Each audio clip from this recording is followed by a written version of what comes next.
Hi everybody, my name is Jaden. I'm Eli. I'm Jason. And we are the Yahoo the Torah YouTube channel. And it is a beautiful day down here in South America. We hope that you guys are having a beautiful day wherever you are. Our family is your family is our family. And that is Jericho, our dog, one of the 9 pitties that we have that is sitting there begging Eli for a bite to eat. And so this is another day of reading here, and Jade, will you please put your hand on the other dog and make sure he's not barking? And we apologize for all of these dogs that are just barking. It's hard to control them, obviously.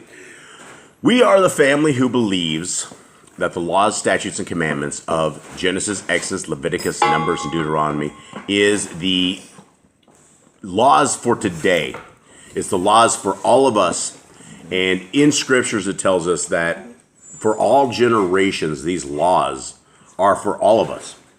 In fact, what these laws come with of Genesis, Exodus, Leviticus, Numbers, Deuteronomy is they come with blessings and they also come with curses.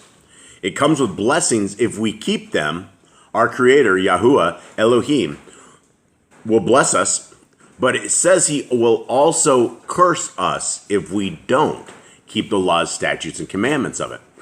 Now, sometimes the biggest curses that you have are the blessings that you never end up getting because you don't understand that you should be getting blessings instead of curses. Now, all of us, my friends and family out there, are captives. We are all spread out. We are all spread amongst the nations. Look to your left, you'll find Gentiles. Look to your right, you'll find Gentiles. There's Gentiles all around us. We are completely spread to the 4 corners of the earth, spread among the Gentiles, exactly as Scripture says we would be. Now, we are in the end days. We are in the end times. We are getting very close to when our Messiah, Jesus the Christ, Yahushua HaMashiach, his Hebrew name is Yahushua. That is our King. He is going to be coming back. He's going to be extracting all of us from the 4 corners of the earth, no matter where we are. If you are a child of the Most High, if you are an Ibri, a Hebrew person, our Messiah is going to come back and he's going to grab you. Now, as we go through the book of Hosea, and today we're on chapter 9, it is about past prophecy and it is also about future prophecy. Now, what we're talking about in Hosea 9 is we're talking about the 10 tribes of Yisrael, the 10 lost tribes of Yisrael right here that ended up in captivity in 721 BC. Now, the book that we're doing is one of the prophets, the Nebiim, Hosea. And we also had these other prophets as well during this time. And this is after the time of King Solomon and after the time of King David. And this is during the time of all of these kings right here. These were the northern tribe kings of Yisrael. And although 1 or 2 of them may have done a couple of okay things, our Creator uses evil people to carry out His will all the time. And so all of these kings did not guide their people into the laws, statutes, and commands. All of these kings did not take care of business, and taking care of business is taking care of our Creator, taking care of our Elohim. And so as we are reading into this, this is the story of what we are doing.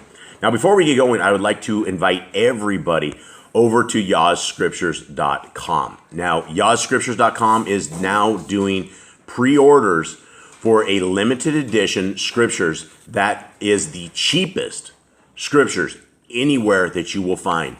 You will find large print, 103 books in this entire thing for $59. This is all of the Old Testament. This is all of the New Testament. And this is most of the Apocrypha that we can find. And it has been completely restored. Every name has gone back. Instead of seeing the pagan name God, you will see Yahuwah. Instead of seeing Jesus, which is there were no J's until the year 1524 when the letter J was invented. Prior to that, they had his name as Iesus, I-E-S-U-S. Neither of those are the names of our Messiah. Neither of those are the names of the Son of the Most High. His name is Yahushua, Yeshua, something of that sort, very, very close to that. And this is where the restored names have completely changed and have been put back. And this is an amazing book, large print that you will not find anywhere else ever.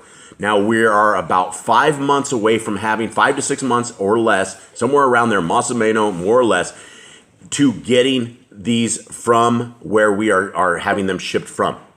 They're again, limited edition, large print, and it has a beautiful front cover with a dust cover on front of it as well.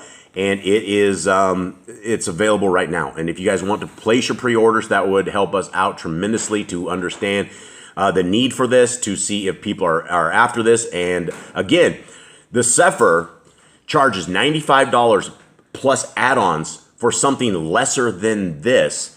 And the grifters, the Hallelujah Scriptures, the rip-off con artists that have been ripping off the world for a very long time, charge over $400 for scriptures lesser than this.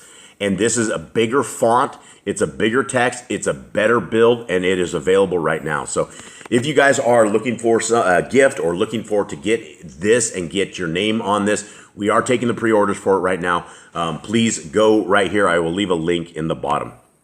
Gentlemen, how in the world are you guys doing? Good. How's everybody? Good. You guys surviving the week? Yeah. Yep. All right, you guys ready for dog baths today? I guess. Yep. Okay, and so we will be reading out of Yah Scriptures right now, and so we are heading over to Hosea 9. Okay, gentlemen, Yep. lock and load. Yep. Okay, 9. O Yisrael, do not rejoice with exultation like the peoples, for you have whored from your Elohim. You have loved a love fee at all threshing floors. Threshing floor and winepress shall not feed them, and new wine shall fail in her. They shall not dwell in the land of Yahuwah, but Ephraim shall return to Mitzrayim and eat uncleanness in Ashur. Okay, so why is it saying it's going to return to Mitzrayim? What is It's basically scattered among the nations again. So basically, the 10 tribes, they get scattered back to Mitzrayim, they get scattered back to Ashur, they get scattered to all these lands. And where do these guys originate from? Where did Moshe find these guys? Back in Mitzrayim, Egypt. Right, going back to Mitzrayim, and in Mitzrayim they had multiple gods, right? They had multiple. Their religion was far different than the ways of our Creator. Verse 4: They do not pour wine offerings to Yahuwah, nor are their offerings pleasing to Him, it being like bread of mourners to them. All who eat it are defiled, for their bread is for their life. It does not come into the house of Yahuwah. What do you do for the appointed meeting, and in the day of the festival of Yahuwah? For look, they shall go because of destruction. Mitzrayim gathers them up. Moth buries them. Nettles possess their valuables of silver. Thorns are in their tents. The days of punishment have come. The days of retribution have come. Yisrael knows. The Nabai is a fool. The man of the Ruach is mad because of the greatness of your wickedness. And great is the enmity. Now, these are hard words. These words are essentially our Creator divorcing His people, separating His people, putting them into captivity. Why? Because they whored. They went after foreign mighty ones. They slaughtered to other entities, to other fake deities, to deities of wood and stone. They cannot hear, cannot see, cannot breathe, cannot do anything. They married them. They interchanged with them. All of their women, all of them, they married outside of the people they were supposed to. They became the world. So when we're looking at how does this apply to us today, so we want to be those people that are Yah's people in everything. So going back to verse 8. Elohim's watchman over you. Elohim's watchman over you. Ephraim is the Nabai, but a trapper's snare is in all his ways. Enmity is in the house of his Elohim. They have deeply corrupted themselves, as in the days of Gibeah. He remembers their wickedness. He punishes their sins. I found Yisrael like grapes in the wilderness. I saw your fathers as the first fruits on the fig tree in its beginning. They themselves have gone to Baal Peor and separated themselves to shame and become as abominable as that which they loved. Ephraim is like a bird. Their esteem has flown away, no birth, and none with child, and no conception.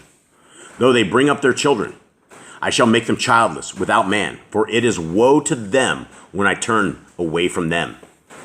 And this should be the woe to us, right?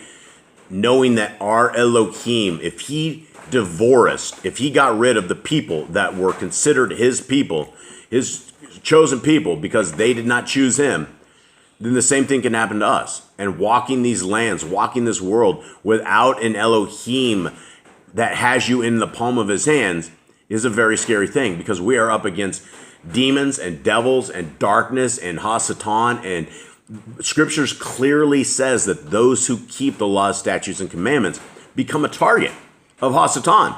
In fact, those are the people he hates. He doesn't hate the Christians. He doesn't hate the Mormons or Catholics. They're already his. They are already his people. They do what they want to do, worship how they want to worship, and it's exactly what Hasatan wants. So he's not going to go after them.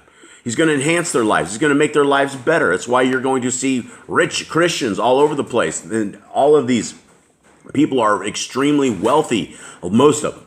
Now, let's continue on. What verse are we on? We're on 13. 13. I have seen Ephraim like Zor, planted in a pleasant place. But Ephraim shall bring out his children to the murder. Now, again, who is Ephraim for anyone who doesn't know? It is the kingdom. Northern house of Yisrael, the house of Yisrael, right? What are the names of them again? We have Yisrael, Ephraim, and Joseph, house of Joseph, house of Ephraim, and the house of Yisrael are the names that are common for the northern tribes. But it says they're going to bring out their children to the murder. 14. Give them, O Yahuwah, give what? Give them a miscarrying womb and dry breasts. All their evil is in Gilgal, for there I have hated them. Because of the evil of their deeds, I drive them from my house. No more do I love them. All their rulers are rebels. Ephraim has been smitten. Their root has dried up. They yield no fruit, even if they bear children. I shall put to death the precious ones of their womb. And then this is the big part right here. This is how we know that you guys are part of the 10 tribes, if you so choose. 17. My Elohim rejects them because they have not obeyed him, so that they become wanderers among the Gentiles. Now again, folks, look to your left. Who do you see all around you? Step out your door. Who do you see all around you? Look at the way of the people. Look at what they do, how they behave, who they worship, how they worship, right? We are all in captivity. We are surrounded by Gentiles, and you do not want to be called a Gentile. There is no house of Gentile in Scriptures. A Gentile means you are out of covenant with our Creator. You want to be in Hebrew. You want to cross over, and you want to obey the laws, statutes, and commandments if you want that life in eternity with our Creator, with His Son, in a place that is far better than the world we are walking. And these are the choices that we have to make as a people. Is will we serve our Elohim or will we serve Hasatan? And by default, if we are not obeying the laws, statutes, and commandments of our Creator, we are serving Hasatan. So with that, guys, I hope that you guys are finding something out of the series that we are doing. Much love to all of you guys. We love you all, and have a wonderful day. All right. Shalom.